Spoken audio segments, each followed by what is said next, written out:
अमरनाथ यात्रेकरू माघारी येणाऱ्या बसचा ब्रेक फेल झाल्याचे कळते। अनेक भाविकांनी यानंतर चालत्या बसमधून बाहेर उड्या मारलेल्या आहेत। भारतीय सैन्याची तत्परता इथं बघायला मिळाली। मोठे दगड टाकून बस थांबवण्यात आलेली आहे। बसमधून बाहेर उड्या मारल्यानं 10 भाविक जखमी झाल्याचं कळतंय। बसमध्ये जवळपास 40 भाविक होते अशी माहिती येते। घटनेचा हा व्हिडिओ आता समोर आलेला आहे। आपण हा व्हिडिओ बघू शकतोय। बसचा ब्रेक फेल झाला आणि त्यानंतर अनेक भाविकांनी या चालत्या बसमधूनच उड्या मारल्या, ज्यामध्ये 10 भाविक हे जखमी झाल्याचं कळतंय। अमरनाथ यात्रेकरू माघारी फिरत असताना या बसचा ब्रेक फेल झाला अशा स्वरूपाची माहिती आणि यानंतर या भाविकांनी या बसमधून उड्या मारलेल्या आहेत।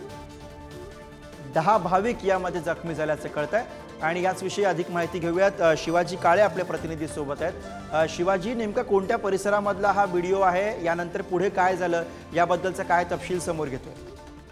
अमरनाथवरून ही बस होशियारपूर पंजाबमधील भागामध्ये परत येत होती आणि त्या दरम्यान ही घटना घडली।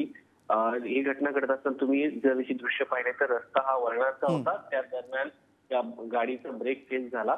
मात्र जवानांनी या सगळ्याच्या संदर्भात मोठी भूमिका निभावली आणि या लोकांचे प्राण वाचवले।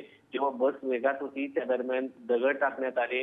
शेवटी ही बस थांबली नाही तर बॅरिकेडनी जे आहे ती बस थांबवण्याचा प्रयत्न केला, कारण तरुण वर्गाने यामधून उड्या टाकल्या। मात्र जे वयोवृद्ध लोक होते यामधून बाहेर पडू शकले नव्हते।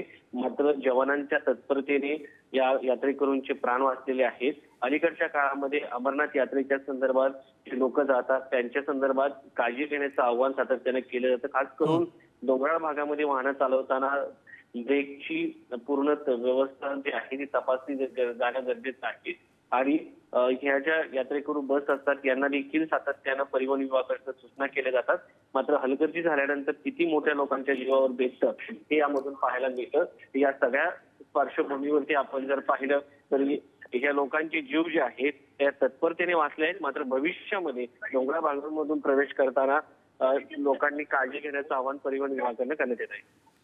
धन्यवाद शिवाजी या सगळ्या सविस्तर माहितीसाठी।